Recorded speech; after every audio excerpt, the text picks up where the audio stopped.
Hi guys, one day exam factory में आप सभी का स्वागत है।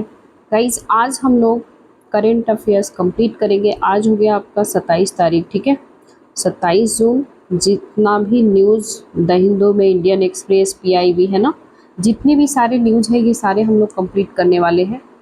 ये बहुत ही आपको कहते हैं ना कि आपको इधर उधर कहीं जाने की ज़रूरत नहीं है। इसमें विथ स्टैटिक बुक्स कनेक्टेड है, सारा एक एक डेटा इसमें कंप्लीट किया हुआ है। एक भी न्यूज़ आपको इधर उधर नहीं होने वाला, ठीक है। तो ज़्यादा हम समय किल नहीं करेंगे, देन हम लोग स्टार्ट करेंगे। कह रहा है कि इंटरनेशनल स्पेस स्टेशन के लिए एक्सियोम 4 जो है ये मिशन लॉन्च किया गया है, ठीक है। आप सभी जान रहे हैं कि ये मिशन जो है बहुत ही ज़्यादा चर्चा में है, तो हम लोग एक एक करके सारे पढ़ेंगे, ठीक है। ये टेक्सास में स्थित है। ये स्टार्टअप कंपनी एक्सियोम स्पेस द्वारा स्पेस एक्स के साथ साझेदारी किया गया है, लॉन्च किया गया है। ये इंटरनेशनल स्पेस स्टेशन यानी जिसको शॉर्टकट में ISS कहते हैं, यानी कि इंटरनेशनल स्पेस स्टेशन के लिए नासा का चौथा पूर्ण निजी अंतरिक्ष यात्री मिशन है।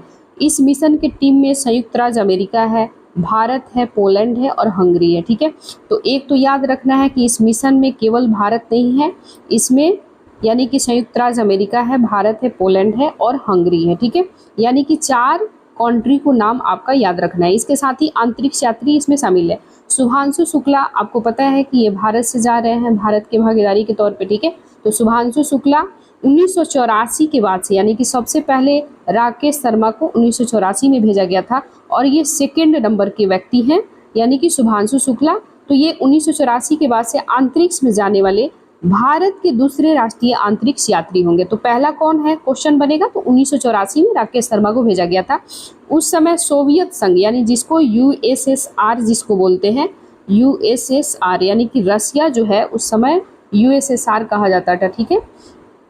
तो 1991 के बाद से इसे रसिया वगैरह, जब काफ़ी इसका डिवाइडेशन वगैरह हो गया, बहुत सारे आप जो देख रहे हैं कंट्री वगैरह, यूक्रेन वगैरह, पोलैंड वगैरह, ये सारे तजाकिस्तान, कजाकिस्तान, उज्बेकिस्तान, ये सारा रसिया का पार्ट हुआ करता था। खैर उतना हम लोग डेप में नहीं जाएंगे, जो अभी चर्चा में है उस पर हम लोग बात करें। तो पहला जो है आपको याद रखना है कि एक्सियोम जो ये मिशन जो है इसके साथ 4 देश के, इसमें 4 देश इसके लिए इंक्लूडेड है। कौन कौन है, तो संयुक्त राज्य अमेरिका, भारत, पोलैंड, हंगरी है। दूसरा याद रखना है कि शुभांशु शुक्ला जो है ये दूसरे नंबर के हैं, भारत के अंतरिक्ष यात्री होंगे। पहले कौन है, तो राकेश शर्मा, जिन्हें 1984 में भेजा गया था। तो शुभांशु शुक्ला को 2025 के लिए भेजा जा रहा है, ठीक है। तो ये आपको ध्यान में रखना है। नेक्स्ट है कि एक्सियोम 4 मिशन के बारे में हम लोग बातें करें तो एक्सियोम ये स्पेस जो है एक निजी company national aeronautics and space administration NASA के द्वारा, यानी कि ये मिशन एक्सियोम एक निजी कंपनी है, प्राइवेट कंपनी है, and national aeronautics and space administration NASA, ये सारे मिलकर के यानी कि इस मिशन के तहत ये सारे को कंबाइन किया गया है, नासा का भी इसमें सहयोग के द्वारा। इसके साथ ही भारतीय अंतरिक्ष स्टेशन इसरो भी, और यूरोप अंतरिक्ष स्टेशन ESA जिसको शॉर्टकट में यूरोपीय यानी कि स्पेस एजेंसी बोलते हैं, ये सबके सहयोग से किया जा रहा है, ठीक है। तो आपको ओवरऑल याद रखना है मिशन के अंतरिक्ष यात्री यानी कि ISS जो है, जिसको क्या कहते हैं, इंटरनेशनल स्पेस स्टेशन। तो ये मिशन के अंतरिक्ष यात्री ISS यानी कि इंटरनेशनल स्पेस स्टेशन पर 14 दिन बिताएंगे। कितने दिन बिताएंगे, तो 14 दिन, जहां वे माइक्रो ग्रेविटी से जुड़े शोध और तकनीकी से संबंधित प्रयोग करेंगे और आउटरीच गतिविधियों में शामिल होंगे, ठीक है। इसमें भारत के लिए ये इम्पोर्टेंट क्यों है, क्योंकि माइक्रो ग्रेविटी जैव प्रक्रिया को समझने में मदद मिलेगा। लंबे समय तक चलने वाले अंतरिक्ष मिशन के लिए रणनीतिक विकसित किया जाएगा, इसके लिए बेटर है। इस मिशन में जाने के लिए वैज्ञानिकों का प्रयोग अंतरिक्ष विज्ञान तकनीक में महत्वपूर्ण भूमिका लाएगा। इसके साथ ही भारत के जो 9 युवा है वैज्ञानिक, इंजीनियर, उन्हें काफ़ी प्रेरणा मिलेगा, वो मोटिवेट होंगे इनसे। इसके साथ ही ये मिशन अंतरिक्ष क्षेत्र में भारत की उपस्थिति का मजबूत करेगा, यानी कि भारत को ऑल ओवर द वर्ल्ड में एक काफ़ी मतलब इसका एक मजबूत पक्ष बनेगा कि हाँ, भारत भी जो है अब 1984 के बाद से जो है भारत का भी दूसरा कोई व्यक्ति है जो वहाँ स्पेस में भेजा जा रहा है। तो हमारा वर्ल्ड लेवल पे भी अपना एक अलग महत्व रहेगा। इसके साथ ही भारत वैश्विक वैज्ञानिक प्रगति में भी अपना योगदान में प्रतिबद्धता जताएगा। ठीक है, नेक्स्ट हम लोग देखेंगे कि आखिर ये इंटरनेशनल स्पेस स्टेशन जो है ये इसकी एस्टैब्लिशमेंट कब होती है, या फिर इसके एक एक चीज़ हम लोग कंप्लीट करेंगे। ठीक है, यानी कि एस्टैब्लिशमेंट कब हुआ, इसमें और भी सारे कौन कौन से ऑर्गेनाइजेशंस है ना, ये सारे देखेंगे।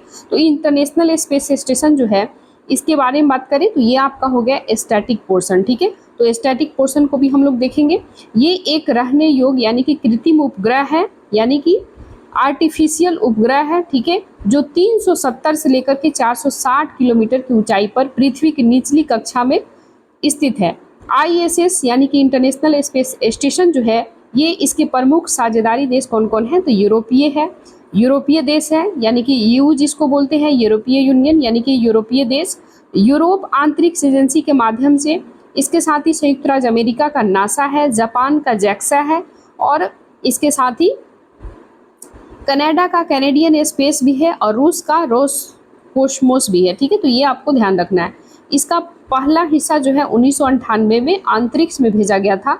ये जो है 2030 तक उससे आगे तक के अंतरिक्ष में एक परिचालन तक प्रयोगशाला और स्टेशन के रूप में कार्य करता रहेगा। यानी कि 2030 तक जो आगे का हमें मिशन जो है उसमें काफ़ी भागीदारी इसका रहेगा। ठीक है, तो इसलिए पहले अभी भेजा जा रहा है कि वहाँ का हाव भाव जो है सब कुछ पता चले, वहाँ का एटमॉस्फेयर का ऑब्जर्व किया जाए, वहाँ तक लंबे समय तक अंतरिक्ष मिशन को कैसे विकसित किया जाए इसके बारे में पहले से अनुभव रहे, एक्सपीरियंस रहे। ठीक है, तो ओवरऑल ये आपका न्यूज़ रहा, आपको ध्यान रखना है। नेक्स्ट हम लोग देखेंगे, नेक्स्ट जो न्यूज़ है ये है आपको शलखान फॉसिल पार्क को यूनेस्को की वर्ल्ड हेरिटेज साइट की टेंटेटिव लिस्ट में शामिल किया गया है। ठीक है, तो हम लोग अब देखेंगे कि आखिर ये टेंटेटिव लिस्ट क्या होता है, या फिर शलखान फॉसिल पार्क जो है ये क्यों चर्चा में है। ठीक है, तो इसका आधिकारिक नाम क्या है, तो सोनभद्र फॉसिल्स पार्क है। ये उत्तर प्रदेश के सोनभद्र जिले में स्थित है। IUCN यानी कि international union for the conservation, ठीक है, union for the conservation nation में 2020 के जीवन के साथ विकसित यानी कि इवोल्यूशन ऑफ लाइफ से जुड़े दिशा निर्देशों के अनुसार ये पार्क जियो हेरिटेज साइट को श्रेणी में आता है।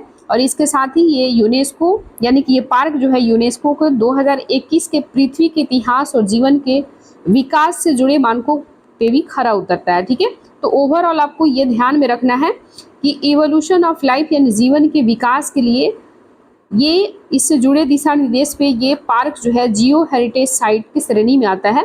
नेक्स्ट हम लोग देखेंगे कि आखिर ये शलखान फॉसिल पार्क जो है जिसे सोनभद्र जिले में स्थित है, तो इसके बारे में हम लोग पढ़ेंगे। तो ये कैमूर पहाड़ी जो कि विंध्य यानी कि विंध्य पर्वतमाला का हिस्सा है, इसके साथ ही कैमूर वन्यजीव अभयारण्य के पास है।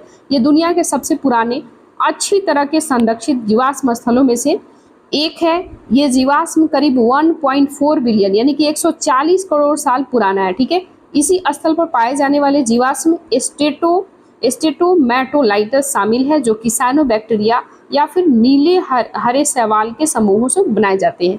ये जीवाश्म सूक्ष्म संरचनाएं महान ऑक्सीकरण घटना जिसको ग्रेट ऑक्सीडेशन इवेंट कहते हैं, यानी कि ये रिकॉर्ड रखता है। इसके साथ ही पहली बार पृथ्वी के वातावरण में ऑक्सीजन की संचित शुरू हुई थी। तो ये कब शुरू हुआ था, महान ऑक्सीकरण घटना, तो एंशिएंट समय में 140 करोड़ साल पुराना। ठीक है, साइनोबैक्टीरिया नील हरे शैवाल वगैरह के समूह ये सारे उस समय यानी कि ये सारे जो है काफ़ी एंशिएंट समय की बातें हो रहा है।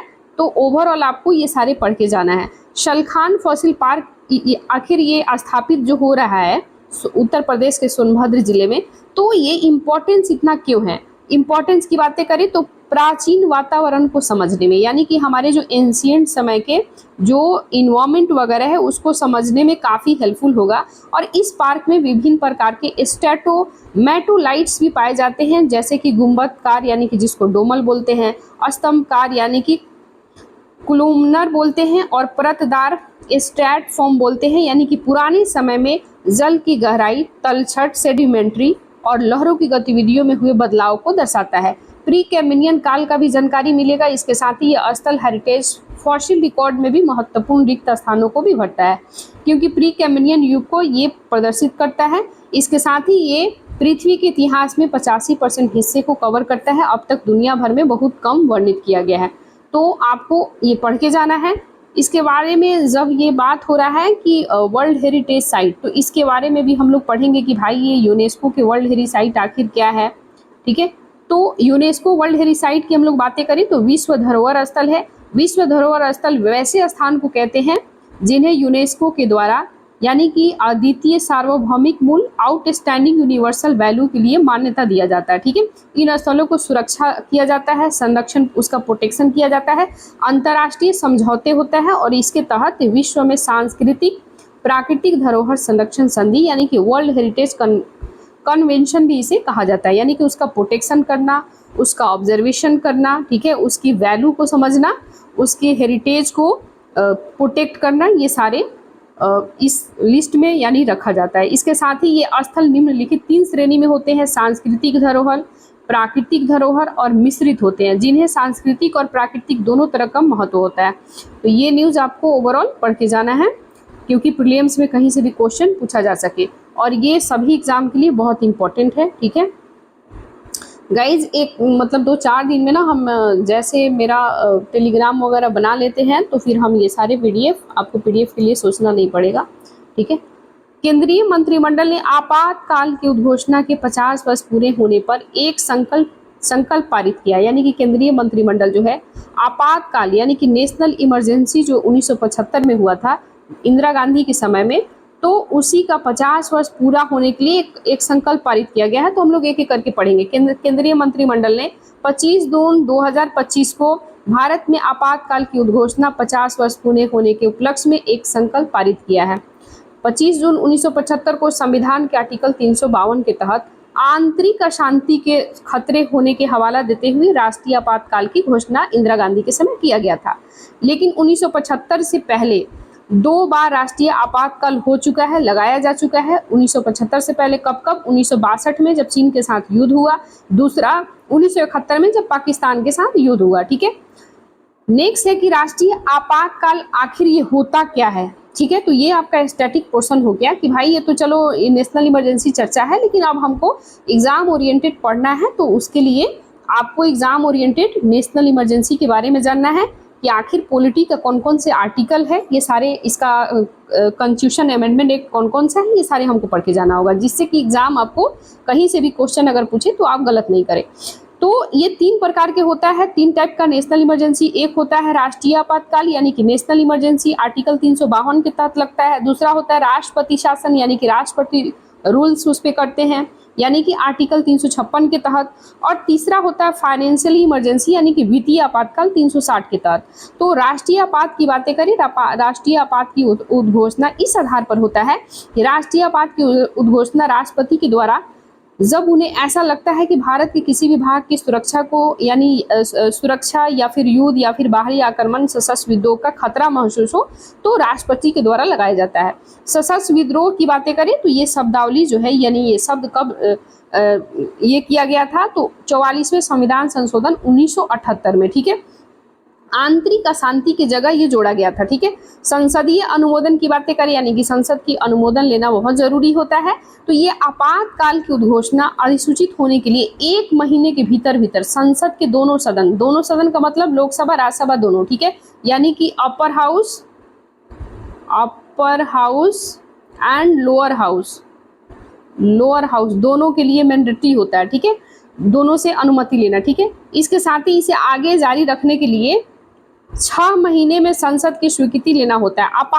आपातकाल आगे जारी रखने में संसद के दोनों सदनों में विशेष बहुमत से संकल्प पारित होना जरूरी है। यानी कि विशेष बहुमत का मतलब होता है स्पेशल मेजोरिटी होनी चाहिए। ठीक है, यानी कि स्पेशल मेजोरिटी का मतलब टोटल जो उपस्थित प्रेजेंट यानी कि अपर हाउस लोअर हाउस में जो प्रेजेंट होंगे आधे से 1 ज़्यादा। ठीक है, ये प्रावधान यानी कि 2/3 इसमें मैंडेटरी होता है। विशेष बहुमत से संकल्प पारित होना चाहिए। 44वें संविधान संशोधन द्वारा जोड़ा जाएगा। इसके साथ ही मूल अधिकार की हम लोग बातें करें, ये मूल अधिकार पर क्यों प्रभाव पड़ता है यानी कि क्यों इसका इफेक्ट पड़ता है, तो उस यानी कि मूल अधिकार जो होता है फंडामेंटल राइट जो हम जो हमारे कॉन्स्टिट्यूशन ने मुझे अधिकार दिया है, हमें आपको सभी को अधिकार दिया है, तो कह रहे क्या उस पर कैसे ये प्रभाव पड़ता है। तो आर्टिकल 358 के तहत राज्य जो है, ये आर्टिकल 358 के तहत राज्य आर्टिकल 19 के अंतर्गत नागरिकों को जो प्राप्त है घूमने वगैरह का अधिकार, ठीक है, मूल का अधिकार, यानी कि इसे निलंबित कर दिया जाता है। सपोज करो कि आर्टिकल 19 में आपको कहीं पे भी भाषण दे सकते हैं, घूम सकते हैं, मूविंग कर सकते हैं, संघ बना सकते हैं, तो ये सारी चीज़ें जो है इसको निलंबित कर दिया जाता है जब ये जो 358 लगता है आर्टिकल 358 के तहत, तो इसे निलंबित कर दिया जाता है। लेकिन आर्टिकल 359 के तहत राज्य को संविधान में भाग 3 के द्वारा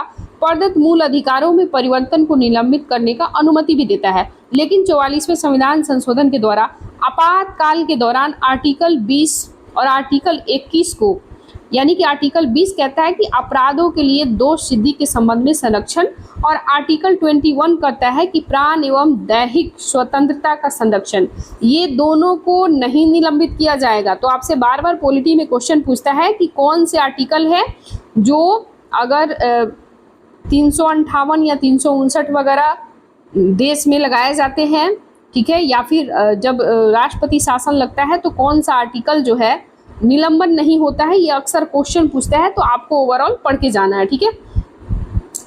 यानी आर्टिकल 19 जो है स्वतः निलंबन हो जाएगा, लेकिन आर्टिकल 20-21 इसको निलंबित नहीं किया जाएगा। इसके साथ ही हम लोग बातें करें आखिर 1975 नेशनल इमरजेंसी चर्चा में है, तो इसे भी देखेंगे। 1975 के आपातकाल के दौरान संवैधानिक संशोधन क्या क्या हुआ था, यानी कि कॉन्स्टिट्यूशनल अमेंडमेंट क्या क्या हुआ था। तो 38वां संविधान संशोधन, इसमें राष्ट्रपति के द्वारा आपातकाल की उद्घोषणा के निर्णय न्यायालय में चुनौती देने से रोक दिया गया था। 39वां संविधान संशोधन, इसके तहत प्रधानमंत्री लोकसभा के अध्यक्ष चुनाव को न्यायिक समीक्षा के दायरे से बाहर कर दिया गया था। 42वां संविधान संशोधन की हम लोग बातें करें तो ये इसके तहत केंद्र सरकार की शक्तियां अत्यधिक वृद्धि की गई, लोकसभा राज्य विधानसभा का कार्यकाल बढ़ाया गया और संविधान संशोधन की न्यायिक समीक्षा पर प्रतिबंध लगा दिया गया। ओवरऑल आपको ये सारे पढ़ के जाना है, इंपॉर्टेंट है क्योंकि क्वेश्चन कहीं से भी पूछा जा सकता है। नेक्स्ट है, चर्चा में बहुत ज़्यादा है, हिमाचल प्रदेश के कुल्लू जिले में बादल फटने से अचानक तेज बाढ़ आ गई। तो आखिर ये बादल फट क्यों जाता है, जिसको क्लाउड बर्स्ट इंग्लिश में बोलते हैं, तो आखिर ये क्लाउड बर्स्ट क्या होता है। ये आप देख रहे हैं यहाँ पे बादल कैसे यहाँ पे फटा हुआ है, क्लाउड बर्स्ट हुआ है, और यहाँ पे बाढ़ की आप सिचुएशंस को आप देख सकते हैं। तो हम लोग एक एक करके देखेंगे। हिमाचल में मानसून के आगमन के साथ ही बादल फटने या फिर क्लाउड बर्स्ट की वजह से कुल्लू में मूसलाधार बारिश हुआ है। तेज बारिश के चलते पहाड़ी, नदियां और नाले उफान आ गया है, जिसके वजह से जान माल की काफ़ी हानि हुआ है। आखिर ये बादल फटना क्या होता है, तो एक सीमित भौगोलिक क्षेत्र में बहुत कम समय में अत्यधिक बारिश होना, यानी कि एक सर्टेन समय में बहुत ही आवश्यकता से अधिक बारिश हो जाना, that is called the cloud burst. लेकिन फिर भी IMD जो है, इंडिया के IMD यानी कि इंडियन मेट्रोलॉजिकल डिपार्टमेंट, उन्होंने इसे डिफिनीशन दिया है, यदि 20 से लेकर 30 वर्ग किलोमीटर के क्षेत्र में 1 घंटे में 100 मिलीमीटर से अधिक वर्षा होती है तो आप उसे कहेंगे क्लाउड बर्स्ट, ठीक है। बादल फटने की घटना जो है ये वायु में, यानी कि जो हवा होती है उसकी परतों के साथ साथ ऊपर उठने, जिसको और ग्राफिक लिफ्टिंग बोलते हैं, इसके कारण होता है। और तब ये वायु राशि पहाड़ी क्षेत्रों से गुजरते हुए कम ऊंचाई से अधिक ऊंचाई पर आगे बढ़ता है, और जिसको अचानक संघनन यानी कि कंडेंसेशन कहते हैं, इसके कारण होता है। दूसरा है ओरोग्राफिक लिफ्ट, एक ऐसी मौसमी प्रक्रिया होती है जिसमें आर्द्र वायु किसी भी पहाड़ी पर्वत से टकरा करके, यानी कि कोई भी पहाड़ी पर्वत है उसे टकरा करके, ठीक है, यानी कि उससे क्या है कि टकरा करके काफ़ी ऊपर की तरफ मूव करती है, काफ़ी ऊपर की तरफ जाती है, जिससे कि आर्द्र वायु यानी कि लाइक जब टकराती है तो गर्म वायु जो है पर्वत की ढलान पर चढ़ती हुई अधिक ऊंचाई पर जाने में निम्न वायुमंडल दाब के कारण वो फैलता है, ठीक है। जैसे जैसे वायु जो है, यानी कि जैसे जैसे हवा फैलेगा ठंडा होगा, और ये अपनी आर्द्रता को बारिश के रूप में, यानी कि वर्षा के रूप में, रेन के तौर में काफ़ी बारिश होने लगेगा, ठीक है। तो इसी को कहते हैं यानी कि बारिश का होना, क्लाउड बर्स्ट जब फास्ट वे में होने लगता है एक सर्टेन समय में 20 से 30 वर्ग किलोमीटर के क्षेत्र में, यानी कि 100 मिलीमीटर से भी अधिक एक सर्टेन समय में होने लगेगा तो इसको क्लाउड बर्स्ट कहेंगे। तो अपन ये सारी चीज आपको पढ़ के जाना है, ठीक है। नेक्स्ट हम लोग देखेंगे, ये हम लोग देखेंगे आखिर ये जो है बादल फटना आपदा जोखिम न्यूनीकरण, ये राष्ट्रीय आपदा प्रबंधन योजना, इसके लिए क्या क्या गवर्नमेंट के द्वारा इनिशिएटिव लिया गया है, तो ये सारे हम लोग देखेंगे। बादल फटना आपदा जोखिम न्यूनीकरण राष्ट्रीय आपदा प्रबंधन योजना, ये जोखिम को समझना, बादल फटने की घटना को भूसंकलन यानी कि लैंड, भूसंकलन जो है, भूसंकलन संभावित क्षेत्रों को, यानी कि लैंडस्लाइड की बातें कह रहा है ये, भूसंकलन संभावित क्षेत्रों के आदि से संगठित डेटा को एकत्र करना, उसे बनाए रखना बहुत जरूरी है। आपदा जोखिम न्यूनीकरण DRR में निवेश, प्राकृतिक जल निकासी प्रणाली को, छोटी नदियां की मरम्मत, रख रखाव करना चाहिए, इससे वर्षा जल को बिना किसी रुकावट के प्रभावित होने में मदद मिलता है। जैसे कि ये जो आप देख रहे हैं फ्लड वगैरह है, तो यहाँ पे अगर छोटे छोटे मान लो कि क्या बोलते हैं उसे, पौंड वगैरह, यानी कि छोटे छोटे अगर पौंड वगैरह है कहीं कहीं, तो ये सारे वहाँ पे बारिश की जो पानियां है, यहाँ पे जो फ्लड वगैरह देख रहे हैं, यहाँ आराम से ढलान के माध्यम से इसमें आ जाएंगी, जिससे कि थोड़ा फ्लड कमी हो जाएगा। इसलिए कहा जाता है कि पेड़ पौधा भी लगाइए कि उसके जड़ों वगैरह जो होता है काफ़ी उसमें जा करके स्टोरेज होता है। एंड इसीलिए कहा जाता है, आपको अक्सर देखते हैं क्या नाम है इसका, नाम भूल है थोड़ा सा, मैंग्रोव वन जो होता है, मैंग्रोव वगैरह, वो काफ़ी इसके लिए ज़रूरी होता है। ये फ्लड वगैरह के जो बारिश की जो पानी होती है, फ्लड वगैरह, ये काफ़ी उसके लिए बेटर माना जाता है। इसलिए कहा जाता है मैंग्रोव वगैरह काफ़ी डेवलप कीजिए, लगाइए, है ना। उसकी जो ट्री वगैरह होती है, मैंग्रोव वगैरह जहाँ डेवलप होता है, तो ये सारे छोटे छोटे बंकर बनाया जाता है, जिससे कि ये जो पानी है इसे एक समय अभी फ्लड है, लेकिन इसका कहीं ना कहीं कृषि में यूटिलाइज हो सकता है, एग्रीकल्चर में काफ़ी ज़्यादा। ये जो अभी अभी आपको दिख रहा है कि भाई हिमाचल प्रदेश में क्लाउड बर्स्ट के कारण बाढ़ आ गया है, लेकिन यहाँ पे अगर देखा जाए किसानों के लिए अगर छोटे छोटे इसमें बंकर बनाया जाए जिसमें पानी स्टोरेज हो, तो ये आगे चल के किसान इसे खेती कर सकते हैं। पॉन्ड में थोड़े थोड़े स्टोरेज हो जाएगा, तो ये पानी इतना फ्लड नहीं लगेगा, काफ़ी तीव्र मात्रा में कम हो जाएगा, ठीक है। तो ये सारे आपको ओवरऑल ध्यान रखना है। नेक्स्ट हम लोग देखेंगे, लोकसभा अध्यक्ष ने कहा है कि संसदीय समिति सरकार को विरोधी नहीं बल्कि मार्गदर्शक है। अब हम लोग देखेंगे भाई ये संसदीय समिति होता क्या है, क्यों चर्चा में है, ठीक है। तो इसमें तदर्थ समिति भी होता है, स्थायी समिति, स्टैंडिंग कमेटी होता है, एडहॉक कमेटी होता है। तो एडहॉक कमेटी जो होता है, यानी कि कुछ सर्टेन ज़रूरी जब होता है, जब बनाया जाता है, फिर उसे उसे ख़त्म कर दिया जाता है। तो एक एक चीज़ हम लोग इसमें देखेंगे कि आखिर भाई ये समिति क्यों ज़रूरी है। तो हाल ही में लोकसभा अध्यक्ष ने इस पर जोर दिया है कि संसदीय समिति सहायक होती है, यानी हेल्पफुल होती है, ये सुधार साधन के रूप में कार्य करती है, रचनात्मक मार्गदर्शन प्रदान करती है। संसदीय समिति की बातें करें तो संसदीय समिति वास्तव में संसद सदस्यों के ऐसे पैनल होते हैं जो सरकार के कार्यों की जांच पड़ताल करता है, यानी कि वो पैनल देखता है कि सरकार जो काम कर रही है वो काम अच्छे से हो रहा है कि नहीं हो रहा है, इम्प्लीमेंट हो, है ना। यानी कि कार्यपालिका की जवाबदेही सुनिश्चित करता है कि जो कार्यपालिका है वो अपना रिस्पॉन्सिबिलिटी अच्छे से कर रहा है कि नहीं कर रहा है। संसदीय समिति निम्नलिखित दो प्रकार की होती है, वो ऑलरेडी हम लोग बता दिए, स्टैंडिंग कमेटी और दूसरा एडहॉक कमेटी, जिसको अस्थायी समिति बोलते हैं स्टैंडिंग कमेटी को, और तदर्थ समिति यानी एडहॉक कमेटी बोलते हैं, ठीक है। तो ये दो टाइप के होते हैं। अस्थायी समिति नियमित समितियां होती है, यानी कि परमानेंटली होती है। ये वित्तीय समिति और केंद्र सरकार के 24 विभागों से संबंधित अस्थायी समितियां, यानी कि ये इसमें शामिल होती है। एडहॉक कमेटी की बातें करें तो ये जैसे कि हमने बताया कि ये एक पर्पस के लिए बनाया जाता है, स्पेशल पर्पस के लिए, कि अगर मान लो कोई भी स्पेशल कोई काम करना है तो उसके लिए एक तदर्थ कुछ, यानी कि समझ लो रहा है कि जैसे ही काम कंप्लीट हुआ उसको ख़त्म कर दिया जाता है, डिस्ट्रॉय कर दिया जाता है, ठीक है। आखिर इसका महत्व क्यों होता है, तो ये जवाबदेही सुनिश्चित करता है कि कार्यपालिका के कार्यों पर विधायिका के द्वारा निगरानी बनाए रखना जरूरी होता है। ये समिति में कार्य बहुत ही अच्छी तरह से निभाती है, जैसे कि लोक लेखा समिति, पब्लिक अकाउंट, जैसे एग्जाम्पल के तौर पे आप लिख सकते हैं पब्लिक अकाउंट कमेटी, यानी कि लोक लेखा समिति वित्तीय मामलों की निगरानी करती है। इसके साथ ही पारदर्शिता और प्रभावी शासन सुनिश्चित करती है। ये समिति अच्छी तरह से शोध की गई सिफारिश प्रस्तुत करती है। कार्यपालिका विधायिका के बीच सेतु का कार्य करता है, विधायी दक्षता में सुधार करता है। समिति पूरे होने पर वर्ष यानी कि ये समिति जो होते हैं पूरे वर्ष भर बैठक करती है और ये सदन में किसी भी विधेयक पर चर्चा करने के लिए समय की कमी की भरपाई कर देता है। ठीक है, सर्वसम्मति बनने में भूमिका निभाती है। ये कैसे निभाती है? तो ये समितियां राजनीतिक दलों के बीच सर्वसम्मति बनाने के लिए एक मंच प्रदान करता है। अब हम लोग देखेंगे कि आखिर इसमें कुछ कुछ चैलेंजेस भी हैं। तो चैलेंजेस क्या क्या है ये संसदीय समिति में?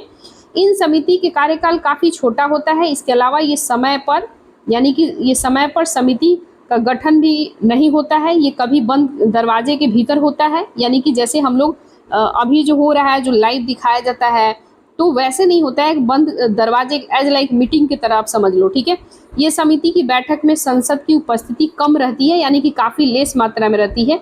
उदाहरण के लिए जैसे कि 17वीं लोकसभा जो है ये जुलाई 2023 में विषय संबंधित समिति यानी सब्जेक्ट कमिटी की बैठक में इसमें लगभग कितने परसेंट उपस्थिति हुए थे? तो 47%, यानी कि 47% मात्र इसमें उपस्थित हुए थे। इस समिति के चर्चा के लिए भेजा जा रहा है विधेयक की संख्या में कमी आया है। 17वीं लोकसभा में मात्र 16% विधेयक समिति को भेजा गया था। 14वीं लोकसभा में ये आंकड़ा 60% था। तो आप देख सकते हैं 14वीं में 16% था, 17वीं में 16% है। इसके बाद ये 17वीं लोकसभा जो हुआ है इसमें 16% ही है। तो आप देख रहे हैं धीरे धीरे कैसे कम होते चला जा रहा है। इसके लिए एक कमेटी बनाया गया था, वेंकट चलैया कमेटी। ये कब बनाया गया था? तो 2000 ईस्वी में बनाया गया था। ये संसदीय समिति संसाधनों की कमी, स्टॉक की कमी, विश्लेषज्ञ सलाहकारी अनुपस्थिति जैसे समस्या को रेखांकित करती है। नेक्स्ट हम लोग देखेंगे न्यूज। अन्य सुर्खियों में न्यूज जो है उसे हम लोग देखेंगे उत्तरी अटलांटिक संधि संगठन, जिसको नेटो बोलते हैं। ठीक है, यानी कि नेटो जो है उत्तरी अटलांटिक संधि संगठन, ये नेटो सदस्य देशों ने 2035 तक, यानी कि ये लोग का टारगेट है कि 2035 तक रक्षा व्यय में, यानी कि रक्षा के लिए ये एक्सपेंडिचर को सदस्य देशों के लिए सकल घरेलू उत्पादन यानी जीडीपी का 2% से बढ़ा करके कितना किया जाएगा? 5% करने पे सहमति हुआ है। कब तक? 2035 तक, जो भी नाटो के मेंबर है। ये सदस्य देशों में सामूहिक सुरक्षा, कलेक्टिव डिफेंस की बातें हो रहा है। इसके सिद्धांत के लिए अपनी परिवत्ता को फिर से दोहराएगा। नाटो के बारे में बात करें तो इसकी स्थापना 1949 में उत्तरी अटलांटिक संधि के माध्यम से हुआ था। इस संधि को वाशिंगटन संधि भी कहा जाता है। इसका उद्देश्य क्या है? इसका उद्देश्य द्वितीय विश्व युद्ध यानी कि जब सेकेंड वर्ल्ड वार हुआ था तो यूरोप में तत्कालीन सोवियत संघ के विस्तार को रोकना था। ठीक है, यानी कि जब रूस जो था उसका काफ़ी विस्तार हो रहा था, उसको रोकने के लिए ये सारे लोग जो है नेटो का एस्टैब्लिशमेंट किए थे। इसके मुख्यालय के बारे में पूछे तो बेल्जियम ब्रुसेल्स में है, ये आपको ध्यान रखना है। ये यूरोपीय और उत्तरी अमेरिका के 32 देशों का एक राजनीतिक संगठन, सैन्य गठबंधन है। स्वीडन इसका नया, अगर मेंबर आपसे पूछे कि नेटो का नया मेंबर हाल ही में कौन सा कंट्री बना है, तो स्वीडन बना है। ठीक है, और इसके साथ ही यानी इस पे नेटो में एक अगर कंट्री कोई हमला किया तो ये माना जाता है कि ये जितने भी सारे कंट्री है 32 मेंबर, ये 32 कंट्री सारे पे अटैक हुआ है, तो सब ने मिल करके इस पे फिर अटैक करेगा। ये आपको पढ़ के जाना है। नेक्स्ट हम लोग देखेंगे, नेक्स्ट न्यूज है इनहांस रॉक वेदरिंग, यानी कि enhance rock weathering, enhance rock weathering. ठीक है, तो ये आपको पढ़ के जाना है। अब हम लोग देखते हैं आखिर ये है क्या इनहांस रॉक वेदरिंग। जलवायु परिवर्तन का सामना करने के लिए अब खेतों में क्रश की हुई चट्टानों को फैलाया जा रहा है, यानी कि क्रश का मतलब वो तोड़ा हुआ जो भी सारे चट्टान है उसको फैलाया जा रहा है। ठीक है, ये तकनीक को एनहांस यानी कि रॉक वेदरिंग कहा जाता है। आखिर ये रॉक वेदरिंग है क्या? तो ये जलवायु समाधान है जिसका कार्बन डाइऑक्साइड CO2 को वातावरण से हटाने के लिए डिजाइन किया गया है। प्राकृतिक प्रक्रिया को तेज करता है जिसमें चट्टान कार्बन को अवशोषित करता है। इनहांस वेदरिंग की बातें करें, ये विधि की बात करें तो चट्टान को क्रश करना, यानी कि जो भी सारे चट्टान होते हैं उसे छोटे छोटे पार्टों में तोड़ना।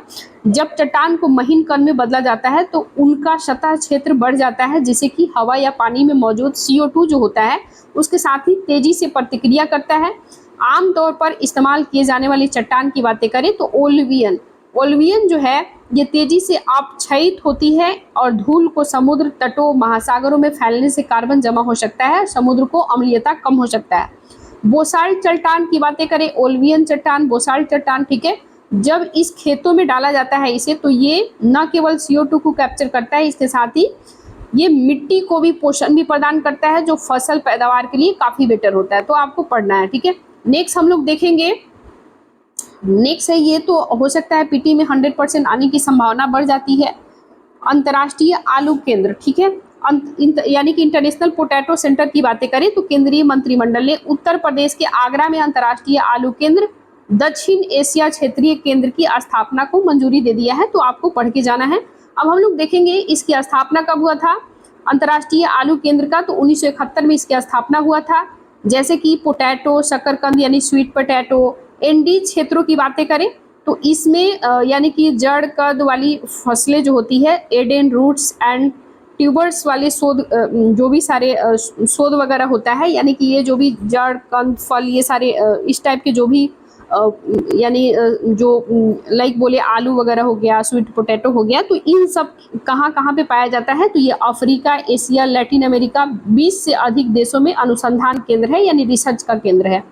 इसका उद्देश्य क्या है, तो इसका उद्देश्य है कंद वाली फसलें, कंद वाली फसल मतलब जैसे आलू हो गया, स्वीट पोटैटो हो गया, है ना, तो ये सारे कंद वाली जो फसल है इसके उत्पादन पत्ती में सुधार करना है, ठीक है, यानी इसके प्रोडक्शन में रिफॉर्मेशन करना है, बढ़ाना है, जलवायु परिवर्तन, पोषण और गरीबी से जुड़ी चुनौतियों का समाधान किया जा सके, इसके लिए इसलिए स्थापना किया गया, ठीक है। तो अभी रिसेंट आपको याद रखना है कि उत्तर प्रदेश में आगरा में अंतर्राष्ट्रीय आलू केंद्र की, दक्षिण एशिया क्षेत्रीय केंद्र की स्थापना को मंजूरी मिल गया है। इसका मुख्यालय कहाँ है, मुख्यालय अगर इससे पूछे अंतर्राष्ट्रीय आलू केंद्र का, तो इसका मुख्यालय लीमा यानी कि पेरू में है, ठीक है। नेक्स्ट न्यूज है ई पासपोर्ट। तो ई पासपोर्ट क्यों चर्चा में है, तो भारत के विदेश मंत्रालय ने ई पासपोर्ट और पासपोर्ट सेवा कार्यक्रम 2.0 को लॉन्च किया है। ई पासपोर्ट वास्तव में पेपर इलेक्ट्रॉनिक पासपोर्ट का मिश्रित रूप है। इसमें एक radio frequency identification chip and antenna passport के कवर में इनले के रूप में लगाया गया होता है। इसमें पासपोर्ट की धारक की व्यक्तिगत जानकारी, बायोमेट्रिक डेटा यानी बायोमेट्रिक जो डेटा होता है, यानी कि जो पासपोर्ट धारक होते हैं, यानी जिसके नाम पे पासपोर्ट होता है, उसकी जानकारियां वगैरह, बायोमेट्रिक डेटा वगैरह सारे इसमें रिलेटेड दर्ज होते हैं। सुरक्षा प्रणाली के आधार पर पब्लिक इंफ्रास्ट्रक्चर इसमें तकनीक होता है। ये पासपोर्ट जाली पासपोर्ट जैसे जलसाजी, धोखाधड़ी गतिविधियों से पासपोर्ट की सुरक्षा करता है और सीमा पर भारत के पासपोर्ट की प्रामाणिकता सुनिश्चित करता है, ठीक है। नेक्स्ट न्यूज हम लोग देखेंगे business responsibility and sustainability report. जलवायु परिवर्तन से उत्पन्न खतरों से निपटने के लिए भारत में पर्यावरण पर प्रभावों से जुड़े डिस्क्लोजर फ्रेमवर्क जो है ये भूमिका निभाता है। तो आखिर क्यों चर्चा में है, तो business responsibility and sustainability report जो है, जिसको शॉर्टकट में BRSR कहते हैं, एक ऐसा डिस्क्लोजर फ्रेमवर्क है। ये स्टॉक एक्सचेंज में सूचीबद्ध भारत को 1000 बॉन्ड कंपनियों के लिए अनिवार्य रिपोर्टिंग फ्रेमवर्क है। भारतीय प्रतिभूति यानी कि विनियामक जो बोर्ड है, सेबी जिसको बोलते हैं, इसके द्वारा 2012 में बिजनेस रिस्पॉन्सिबिलिटी रिपोर्ट के रूप में प्रस्तुत किया गया था, 2012 में सेबी के द्वारा। तो आपको ध्यान रखना है इसका आखिर उद्देश्य क्या है। तो इसका उद्देश्य की बातें करें, सूचीबद्ध कंपनी जो होता है, यानी जो भी लिस्टेड कंपनियां होता है, इसके सांधरणीय व्यावसायिक कार्य प्रणाली को अपनाने के लिए प्रोत्साहित करना। इसके साथ ही सूचीबद्ध कंपनी यानी कि जो भी लिस्टेड कंपनियां होती है, इसके गतिविधियों पर पर्यावरणीय, सामाजिक और गवर्नेंस से जुड़े प्रदर्शन से जानकारी में सार्वजनिक करना, यानी कि अवेयरनेस वगैरह करना, ठीक है। नेक्स्ट हम लोग देखेंगे पेरिस जलवायु परिवर्तन समझौता। तो भारत के नेतृत्व में विकासशील देशों ने पेरिस जलवायु परिवर्तन समझौता के आर्टिकल 9.1 के तहत विकसित देशों के द्वारा जलवायु वित्तपोषण प्रदान करने की बाधाओं पर चर्चा करती है, फिर से ये शुरू करने के लिए मजबूर किया गया है। यानी कि ये जो है समझौता आर्टिकल 9.1 के अनुसार विकसित देश सतत रूप से विकासशील देशों को जलवायु संबंध, जिसको मिटिगेशन बोलते हैं, और अनुकूलन, एडेप्टेशन, दोनों के लिए वित्तीय संसाधन उपलब्ध कराएगा। अजरबैजान के बाकू में जलवायु परिवर्तन पर संयुक्त राष्ट्र फ्रेमवर्क कन्वेंशन के पक्षकारों ने 29वें सम्मेलन यानी कि UNFCC जो है, United nation framework climate change जो है, ये कॉन्फ्रेंस ऑफ पार्टीज 29 यानी कि कॉन्फ्रेंस ऑफ पार्टीज 29 के दौरान विकसित देशों ने 2035 यानी रिसेंट जो अजरबैजान के बाकू में हुआ है, तो उसमें क्या क्या प्रावधान रखा गया उसके बारे में कह रहा है। 2035 तक प्रति वर्ष कम से कम 300 बिलियन अमेरिकी डॉलर जुटाने पर सहमति व्यक्त किया गया। ठीक है, तो ये आपको ध्यान रखना है। हालांकि विकासशील देशों ने 1.3 ट्रिलियन अमेरिकी डॉलर के वित्त पोषण की मांग किया था। ठीक है, ये आपको ध्यान देना है, विकासशील देश और विकसित देश। ठीक है, तो ये ओवरऑल आपको पढ़ के जाना है, ये क्वेश्चन आता है, इन्वायरमेंट का क्वेश्चन है। नेक्स्ट हम लोग देखेंगे न्यूज जो चर्चा में है, वजन कम करने वाली दवाएं। तो वजन को कम करने वाली दवाएं जो है ये क्यों चर्चा में है, तो डेनमार्क की दवा कंपनी नोवो नॉर्डिस्क यानी कि नॉर्डिक्स जो है डेनमार्क की दवा कंपनी है, नोवो नॉर्डिस्क ने भारत में अपनी वजन कम करने वाली दवा का नाम क्या है, दवा जो है वेगोवी को लॉन्च किया है। इस दवा का सक्रिय यानी कि घटक कैसे घटाया जाएगा, ये सेमाग्लूटाइड और इसे वेगोवी ब्रांड के नाम से भी बेचा जा रहा है। ये इंजेक्शन के रूप में उपलब्ध होगा, ये सप्ताह में एक बार लेना है। सेमाग्लूटाइड की बातें करें तो ये भूख को कम करता है, शरीर में GLP जो होता है 1 ये यानी कि ग्लूकागन लाइक जो होता है पेप्टाइड 1 नामक हार्मोन को कॉपी करता है। GLP-1 की बातें करें यानी कि ग्लूकागन लाइक 1 की बातें करें तो ये आंत जो होता है, आंतों में पाए जाने वाले हार्मोन को जो खाना खाने के बाद शरीर में रिलीज होता है और व्यक्ति को अधिक देर तक पेट भरा हुआ महसूस होता है, यानी कि भूख थोड़ा कम लगेगा। वजन घटाने में अन्य दवाओं में माउंजारो भी शामिल है जो कि टिर्जेप्टाइड से बनी हुआ है। ये GLP-1 और GIP दोनों हार्मोन की तरह काम करता है। ठीक है, नेक्स्ट न्यूज हम लोग देखेंगे ब्रेंट क्रूड। आखिर ये ब्रेंट क्रूड है क्या, क्यों चर्चा में है, तो हाल ही में मध्य पूर्व में तनाव कम होने के लिए वैश्विक तेल आपूर्ति के मध्य व्यवधान की चिंताओं में कमी के कारण ब्रेंट क्रूड की कीमतों में गिरावट आई है। ब्रेंट क्रूड 1960 के दशक में उत्तरी सागर से निकालने वाली एक लाइट स्वीट ऑयल है। क्या है, एक लाइट स्वीट ऑयल है यानी कि एक तेल है। ये दुनिया में तेल की कीमतों के तय करने के लिए सबसे ज्यादा उपयोग किए जाने वाली बेंचमार्क है। ठीक है, यूरोप है, अफ्रीका, मध्य पूर्व के लाइट ऑयल मार्केट के लिए बेंचमार्क के रूप में इस्तेमाल किया जाता है। अदर तेल बेंचमार्क की बातें करें तो वेस्ट टेक्सास इंटरमीडिएट अमेरिकी लाइट ऑयल मार्केट के लिए बेंचमार्क है। ठीक है, तो ये आपको पढ़ लेना है।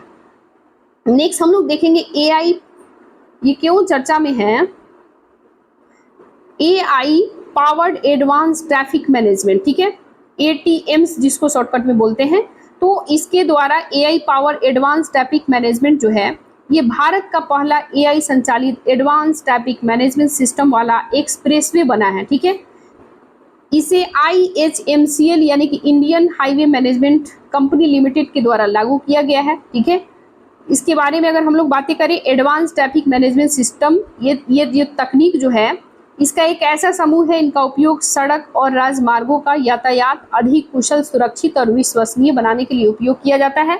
इसका मुख्य घटक की बातें करें तो ट्रैफिक मॉनिटरिंग कैमरे वगैरह इसमें होते हैं, video incident detection enforcement system भी होता है, vehicle actuated speed display system भी होता है, ऑप्टिकल फाइबर बैकबोन के साथ कम्युनिकेशन नेटवर्क होता है, ATMs command and control centre होता है। तो ये ओवरऑल आपको पढ़ के जाना है। ये रहा आपका 14-15 न्यूज़ टोटल आज का, A to Z हमने कंप्लीट कर दिया है। गाइज वीडियो अच्छा लगे तो लाइक कीजिए, शेयर कीजिए, सब्सक्राइब कीजिए और एंड कमेंट में आप लोग अपना व्यू दे सकते हैं, ओपिनियन दे सकते हैं। बुरा मानने वाली कोई बात नहीं, आप लोग बता सकते हैं। जो भी सारे कमी है उसको मैं सुधार करूँगी, रिफॉर्मेशन करूँगी। ठीक है, ये मेरा चैनल नया है। ठीक है गाइज, जब तक के लिए जय हिंद जय भारत, फिर मिलते हैं नेक्स्ट वीडियो में। Bye bye, good night. ऐसे मैं वीडियो गाइज रात में रिकॉर्ड कर रही हूँ वैसे ये 5 बजे अपलोड हो जाएगा, टेंशन मत लो, इसलिए मैं गुड नाइट बोल रही हूँ, सॉरी फॉर दैट।